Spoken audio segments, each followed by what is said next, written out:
Hi everybody, this is your last week, your last module for leadership in organizations. And first we'd like to ask you for your feedback, and then the assignment is to create a leadership portfolio.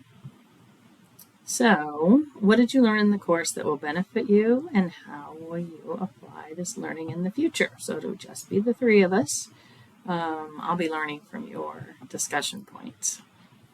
The leadership portfolio is intended to kind of bring together and apply to yourself the different activities and concepts and reflection from the session.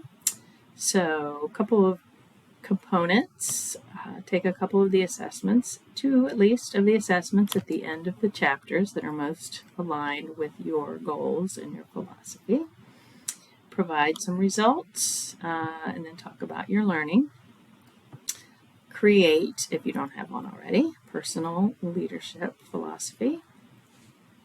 And then create a leadership development plan.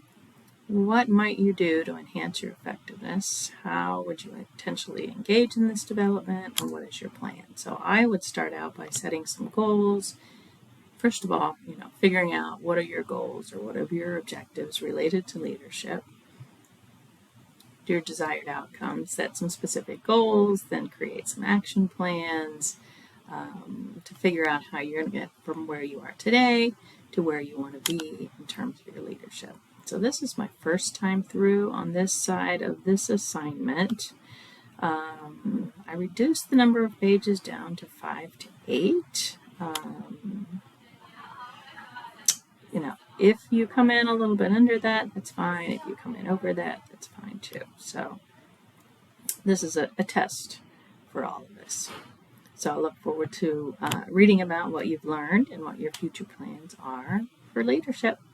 So the next classes that you'll be in will have many more students. So thank you to the two of you for creating a good learning environment for each other.